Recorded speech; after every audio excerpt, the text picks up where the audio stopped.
Preguntaba entonces, magistrado Antonio, ¿qué hacer o qué tipo de casos son los que llegan justamente al tribunal en referencia al nombre?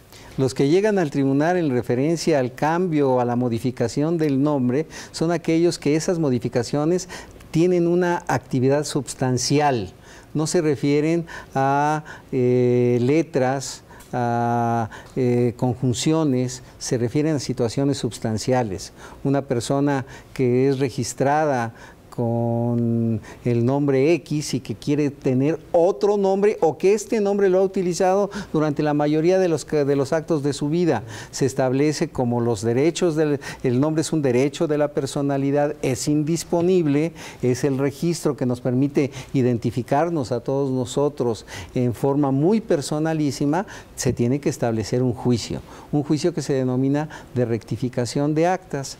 Y seguramente mi querida amiga, la licenciada, nos va a comentar de otra forma de rectificar el acta. Pero cuando es solo un error o un nombre que no concuerda el año, ¿algún detalle de esos? Pues de acuerdo al 138 bis del reglamento del registro civil, nosotros podemos aclarar el acta en un procedimiento administrativo muy sencillo, con una solicitud, una acta de reciente expedición para ver que no tenga una anotación y con documentos de uso. ¿Cuándo podemos aclarar? Cuando hay una omisión, cuando hay un error ortográfico, hay un error mecanográfico, cuando existe un error de otra índole. Yo comento generalmente que la gente entendía como que nació en el próximo pasado y se ponía el año anterior al que la registraron. Y que nació en el 1900 y luego ya no dice el año, y entonces es un evidente error. Entonces le solicitamos. Por ejemplo, no se debiera, de acuerdo a nuestra ley, abreviar, y era muy común el poner el ma en lugar de María. Exacto. Y hay quien viene y dice, quiero que me pongan ma, porque toda la vida pues, me he puesto ma y mi acta dice María. Y hay quien al revés, yo vengo porque le pongan María, porque a mí me pusieron ma. La I copulativa, por ejemplo, ya hay hasta una circular que podemos quitarla muy fácilmente, comprobando con su identificación, porque era una I que se ponía para unir los apellidos, pero por costumbre. No porque fuera parte, era Rosario Luna y era Pérez y Gómez, sí. ¿No? Entonces esa ahí, pues mucha gente no la ha utilizado. Y si al revés quiere uno agregarle la I para sonar con más caché. No, pues entonces como no es error del registro, pues entonces sí tendrá que ir ante el magistrado y aclarar, ahora, rectificar. Respecto a este tema, entiendo que hace unos días también, creo que casi coincidió con la reforma a la que hice alusión, la primera sala de la Suprema Corte de Justicia tuvo una resolución importante respecto al orden o uso de los apellidos, al derecho a modificar el nombre, ¿cierto? Sí. ¿En qué consistió esta resolución? Consistió en que los cónyuges pueden determinar la forma en que se va a identificar a la familia, estableciendo la ponderación de los apellidos, ya sea que sea el primero el de la cónyuge y después el del cónyuge o viceversa. Pero entiendo que también la persona si ya es mayor de edad. Sí. Porque creo que el caso, si mis notas no fallan, sí. El caso lo que es de unas chicas, me parece, que habían tenido toda su vida a un tutor. Sí. En las funciones de padrastro, de padre, sí. Y querían recoger el apellido de esta persona, sí. Que no era el padre de nacimiento. Y creo que se había negado por parte de un juez y en amparo llegó a la primera sala de la Corte. Llegó a la primera sala de la Corte y a través de un control de convencionalidad del principio de derechos humanos, nuestro más alto tribunal consideró que era necesario realizar el cambio. Es algo muy interesante. ¿Esto antes no se autorizaba? No se autorizaba precisamente por toda la... pero no por una situación burocrática, Hugo, o cerrada, sino porque evidentemente el nombre nos da individualidad, pero también nos hace ser sujetos de derechos y obligaciones. Pero vamos a suponer que estas chicas, ¿sí? Antes de esta resolución, acudían a un juicio de rectificación. Rectificación. ¿Podían ponerse el otro apellido? Si habían utilizado durante todos los actos de su vida cívica el nombre del tutor, lo podían hacer cívica y social. El documento se adapta. Se adapta a la realidad social, ¿sí? En este caso no era así. No. Las señoritas lo que habían utilizado era el nombre, el apellido del padre biológico con la madre biológica. Pero veían a su tutor como su legítimo. Quisieron corregir de tajo un asunto que para ellas era injusta. Que para ellas era importante, ¿sí? Y a través de este ejercicio de la convencionalidad, insisto, nuestro más alto tribunal consideró que era necesario hacerlo. Entonces, ya sean progenitores con menores, o sea, la propia persona tiene derecho a ponerse los apellidos que quiera. Yo allí no estaría muy de acuerdo, Hugo. ¿Por qué? Te estoy provocando a propósito. Sí, a los dos. Sí, y bueno, si me permite aventarme al ruedo primero. Sí, cómo no. Sí, y después usted me sigue. Sí, cómo no. No estaría yo muy de acuerdo porque hay derechos de familia. Así es.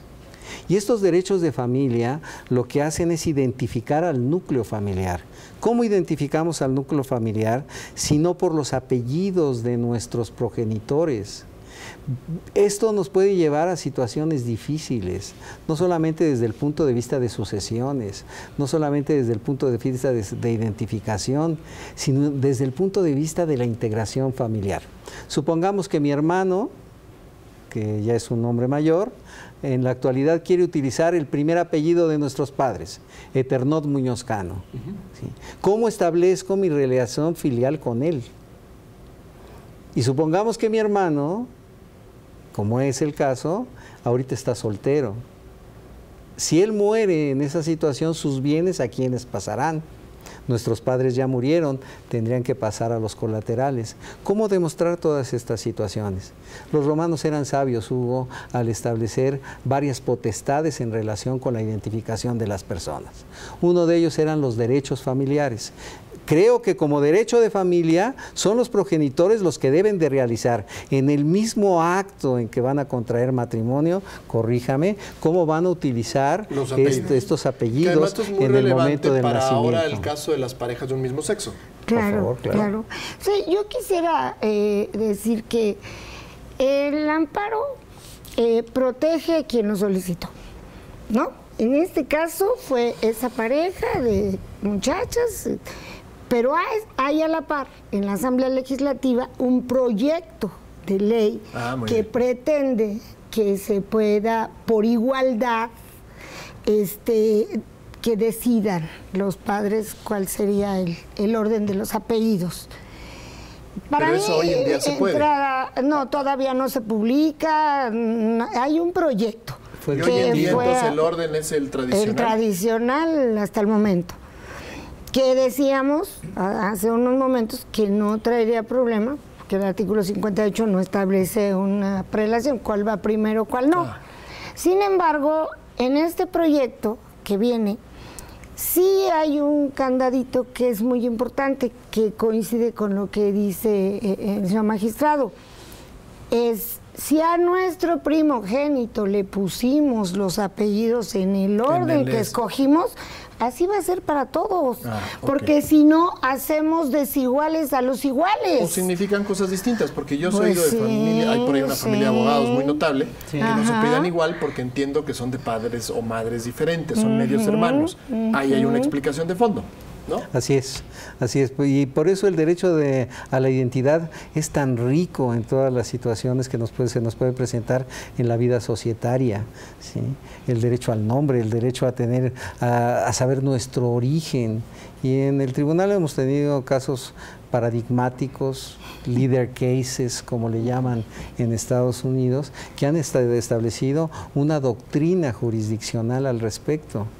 Por ejemplo, una niña, si ustedes me lo permiten, que creo que esto puede ser muy ejemplificativo e ilustrativo. Una pareja está debidamente casada, registran a su hija como si fuera hija de los dos. A lo largo del tiempo aparece que el padre no es el padre, y la niña siempre ha llevado los apellidos del padre, se identifica con los hermanos con los apellidos de su padre. Que el padre biológico lo que hace es que solicita el reconocimiento de paternidad. ¿Sí? En el reconocimiento de paternidad se realiza la prueba en genética molecular y se establece que el padre biológico es el verdadero padre de la menor y no el padre legal. ¿Qué hacer en esos casos? La menor tiene derecho a saber su origen, desde luego. Es un derecho que establece la Convención de los Derechos del Niño. Pero también la menor tiene derecho a su identidad. Y la identidad es como tú me conoces, Hugo, como me conoce la licenciada, como me conocen mis amigos. Pues se llama la realidad social. En este sentido, ¿qué es lo que debemos de hacer? Entre el derecho al origen y el derecho a la identidad, ¿cuál debe de ponderarse y vencer al otro, por decirlo así?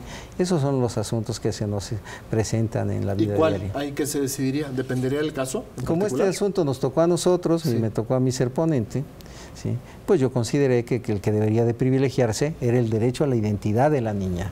Exacto. El derecho a la identidad, ¿por qué? Porque la niña llevaba 15 años llamándose con el apellido del padre legal, ¿sí? Y que la niña tendría el derecho, cuando fuera mayor, de saber lo que hacía. Pero incluso yo me entrevisté con ella y ella lo que quería era seguir el nombre que ha llevado para identificarse con la persona. Sí, claro. Pero aparte de esto es aplicar un principio general de derecho que es pro persona. Claro. Aquí, en los derechos fundamentales, lo que a la persona le beneficie más. Así es. Y en este caso, pues creo que no lo saben tan claro. En este caso se aplicó en verdad eso. Muy bien. El programa está a punto de terminar. Yo tengo alguna pregunta que hacerle, licenciada. Entiendo que el registro civil lleva varios años en un programa de modernización. Sí. ¿En qué ha consistido en breve este programa? Bueno, se han digitalizado el 90% de los archivos, de los libros, desde los históricos hasta los actuales. Sí. Se han digitalizado, tenemos todas las imágenes de los libros. Se han hecho extractos de las actas que son de entrega inmediata. Ajá. Usted en un minuto puede tener un acta.